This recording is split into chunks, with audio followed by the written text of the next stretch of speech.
Crônicas do Amanhecer, por Feijão Centro Espírita Allan Kardec de Balneário Gaivota, 2 de janeiro de 2021. De igreja ícone contemporâneo há 100 anos, a igreja canonizava Joana d'Arc, a filha de camponeses que decidiu lutar para salvar a França da invasão inglesa após ser instruída por vozes divinas. Foi acusada de feitiçaria e morreu queimada viva aos 19 anos. Hoje, é um símbolo católico e feminista. Foram necessários 489 anos. Em 16 de maio de 1920, quase 5 séculos após ser queimada viva pela Inquisição, a guerreira francesa Joana d'Arc 1412-1431 teve seu nome inscrito no Martirológio Romano, o catálogo dos santos reconhecidos pela Igreja Católica. No documento que oficializou a canonização, o então Papa Bento XV, 1854-1922 lembrou que a guerreira despertou a admiração de todos no momento de sua execução, a ponto de até seus inimigos ficarem muito assustados e o próprio Carrasco ter declarado que Joana havia sido condenada à morte de forma iníqua. E que ele temia muito por si mesmo, pois havia queimado uma mulher santa. E imediatamente os prodígios ocorreram.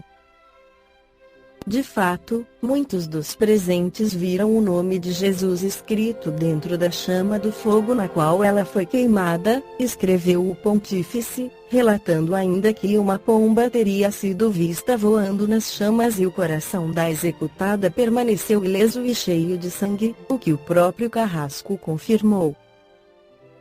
A bula papal prossegue atestando que Deus, vingador da inocência e da justiça, impôs punições aos ímpios. Os britânicos acabaram expulsos da cidade de Paris, depois da Normandia, Aquitânia e de toda a França. Todos os responsáveis pelo martírio de Joana morreram de uma morte muito ruim. Filha de camponeses, Joana d'Arc lutou para salvar a França da invasão inglesa no episódio conhecido como Guerra dos 100 Anos, disputa que durou de 1337 a 1453. Ela dizia ser guiada por vozes de mensageiros de Deus.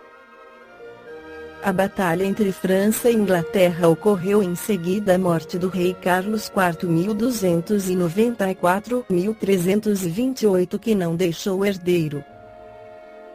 Pelo parentesco, a monarquia inglesa passou a reivindicar o trono francês.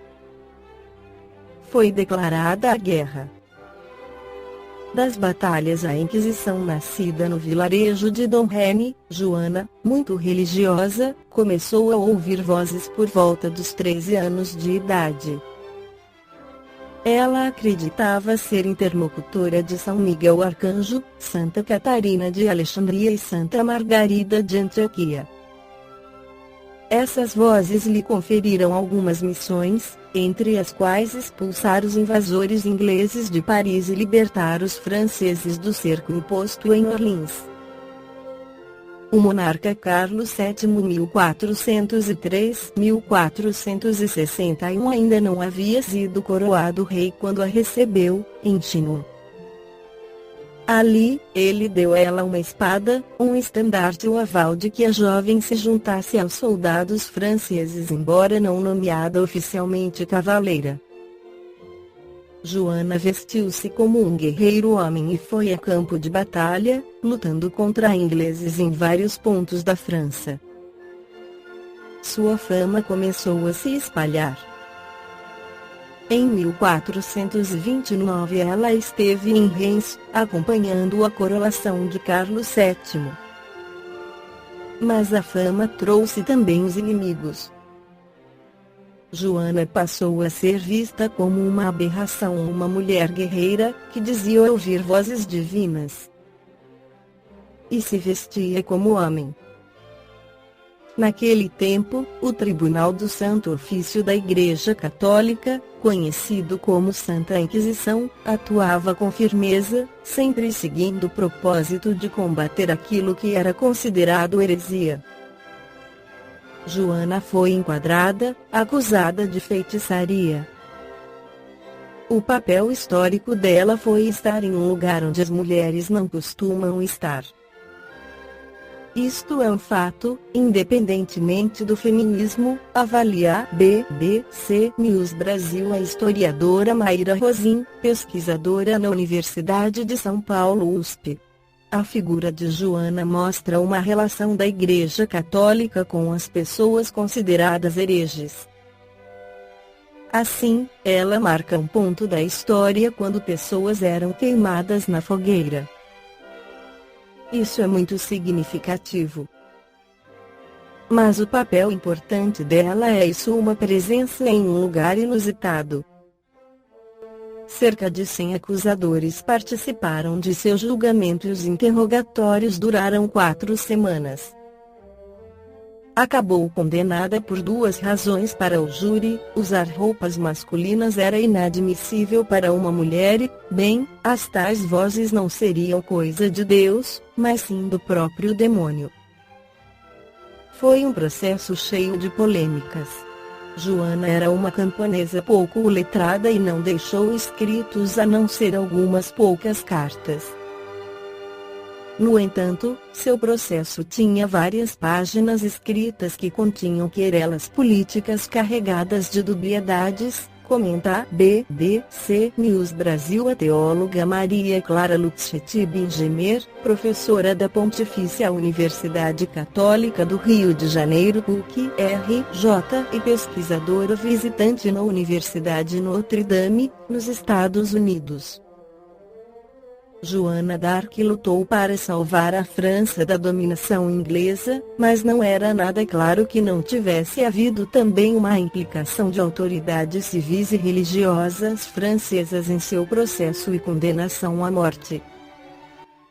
O julgamento que a levou à fogueira é repleto de iniquidades e mentiras, afirma a BBC News Brasil o filósofo e teólogo Fernando Altemeyer Jr., chefe do Departamento de Ciências Sociais da Pontifícia Universidade Católica de São Paulo PUC-SP. O processo buscava destruir a reputação de Joana para invalidar a posse de Carlos VII como rei da França. Afinal, se uma bruxa fez rei, ele não pode ser reconhecido como rei. Eis a tese inglesa que usou Joana como pretexto ideológico. Não foi um processo legítimo e com garantias legais. Já havia sentença de morte antes das oitivas. Em 30 de maio de 1431, Joana se confessou, recebeu a Eucaristia e, vestida de branco, foi conduzida até a Praça do Velho Mercado de Rouen, na região da Normandia. Aos 19 anos, ela foi queimada viva. Para que não acabassem atraindo veneração, suas cinzas foram lançadas no rio Sena. Não havia interesse em destacar a figura de Joana, pois ressaltara dos soberanos que governaram após a vitória que a ela se deve. Esses soberanos realizaram uma obra unificadora que culminou na construção de um Estado sólido, potente, no qual reconhecemos a França de hoje, completa Bingemer. Além disso, me parece que houve igualmente uma ocultação da biografia bastante extraordinária da jovem pelo fato puro e simples de ela ser mulher. Era muito difícil que, em uma cultura patriarcal como era a ocidental, se reconhecesse a parte devida em uma vitória militar a uma representante do sexo feminino, prossegue a teóloga. A figura de Joana, certamente enriquecida pelo imaginário que em torno ela se formou, ia na contramão ao estereótipo feminino vigente no Ocidente. Sua invisibilização acompanha de certa maneira a invisibilização que a mulher sofre de maneira geral em meio à cultura e à sociedade ocidental. No firmamento da história, Joana d'Arc foi uma estrela massiva. Sua luz brilha mais do que qualquer outra figura de seu tempo e espaço. Sua história é singular e, ao mesmo tempo, universal em seu alcance, aponta a historiadora britânica Ellen Castor no livro Joan of Arc e a History. Reabilitação católica. Conforme lembra a historiadora Rosin, a Igreja tradicionalmente recuperou vários personagens outrora renegados. Joana d'Arc integra essa lista. Ela lutou por Deus, era uma mulher extremamente católica. Lutou por Deus e pela França, então tem muito disso, de se tornar um ícone histórico, comenta. E o fato de ela ser santa trouxe mais referências para ela do que teria se isso não tivesse acontecido. As pessoas adoram ícones, amam ídolos. O rumo da Guerra dos 100 Anos virou 4 anos após a morte de Joana d'Arc. Em 1953, veio a vitória francesa. O rei Carlos VII quis a revisão do caso da jovem guerreira queimada viva no fundo, não queria estar historicamente ligado a alguém condenada por heresia. Coube ao Papa Calixto em 1378-1458 a anulação póstuma da condenação de Joana d'Arc. Essa reviravolta no cerne do Vaticano contribuiu para aumentar sua fama. A canonização veio apenas no século XX. Bento XV, o Papa que reconheceu sua santidade, foi um pontífice de poucos santos, apenas 3: a guerreira, um frade e uma freira, em seus 7 anos à frente da Igreja. Mas foi um Papa muito europeu, muito voltado para a unidade da Europa.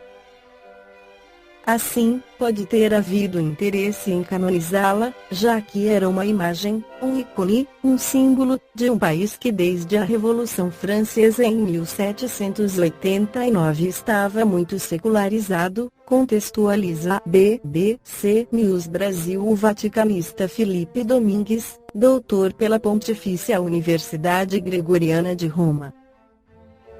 Depois de se tornar santa, há 100 anos, Joana acabou sendo declarada uma das padroeiras da França.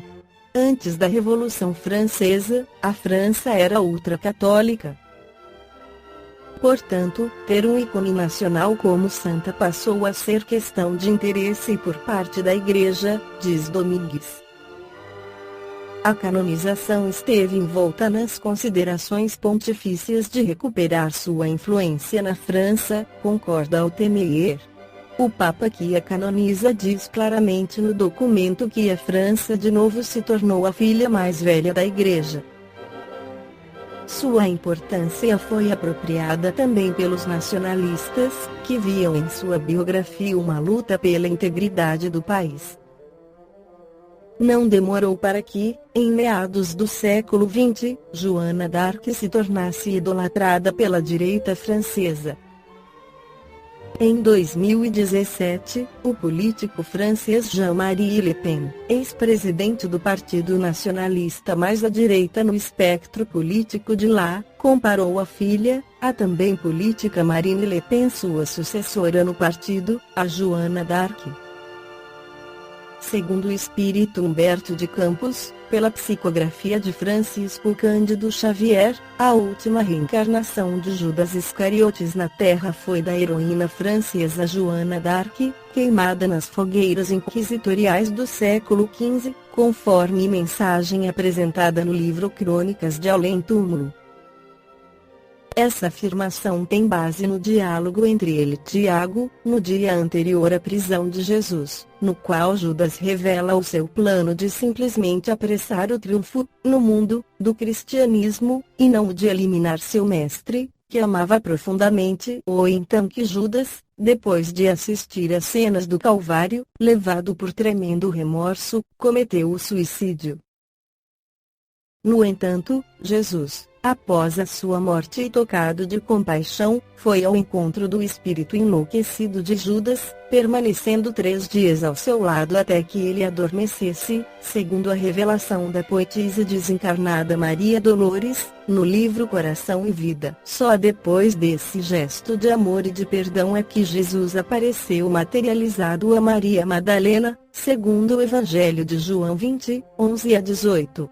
No livro Crônicas de Além Túmulo, Humberto de Campos questiona Judas é uma verdade tudo, quanto reza o Novo Testamento com respeito à sua personalidade na tragédia da condenação de Jesus. Em parte, os escribas que redigiram os evangelhos não atenderam às circunstâncias e às tricas políticas que acima dos meus atos predominaram na nefanda crucificação. Pôncio Pilatos e o tetrarca da Galileia, além dos seus interesses individuais na questão, tinham ainda a seu cargo salvaguardar os interesses do Estado romano, empenhado em satisfazer as aspirações religiosas dos anciãos judeus. Sempre a mesma história. O Sanedrim desejava o reino do céu pelejando por Jeová, a ferro e fogo. Roma queria o reino da terra. Jesus estava entre essas forças antagônicas com a sua pureza imaculada. Ora, eu era um dos apaixonados pelas ideias socialistas do mestre, porém o meu excessivo zelo pela doutrina me fez sacrificar o seu fundador. Acima dos corações, eu vi a política, única arma com a qual poderia triunfar, e Jesus não obteria nenhuma vitória. Com as suas teorias nunca poderia conquistar as rédeas do poder, já que, no seu manto de pobre, se sentia possuído de um santo horror à propriedade. Planejei então uma revolta surda como se projeta hoje em dia na terra a queda de um chefe de Estado. O mestre passaria um plano secundário e eu arranjaria colaboradores para uma obra vasta e enérgica como a que fez mais tarde Constantino I, o Grande, depois de vencer Maxêncio às portas de Roma, o que aliás apenas serviu para desvirtuar o cristianismo. Entregando, pois, o mestre a Caifás, não julguei que as coisas atingissem um fim tão lamentável e, ralado de remorsos, presumi que o suicídio era a única maneira de me redimir aos seus olhos. E chegou a salvar-se pelo arrependimento? Não. Não consegui. O remorso é uma força preliminar para os trabalhos reparadores. Depois da minha morte trágica, submergi-me em séculos de sofrimento expiatório da minha falta. Sofri horrores nas perseguições infligidas em Roma aos adeptos da doutrina de Jesus, e as minhas provas culminaram em uma fogueira inquisitorial, onde, imitando o mestre, fui traído, vendido e usurpado. Vítima da felonia e da traição, deixei na terra os derradeiros resquícios do meu crime, na Europa do século XV. Desde esse dia, em que me entreguei por amor do Cristo a todos os tormentos e infâmias que me aviltavam, com resignação e piedade pelos meus verdugos, fechei o ciclo das minhas dolorosas reencarnações na terra, sentido na fronte o ósculo de perdão da minha própria consciência. Esta foi a crônica do amanhecer de 2 de janeiro de 2021. Por Feijão Centro Espírita Allan Kardec de Balneário Gaivota. Que a paz esteja com todos.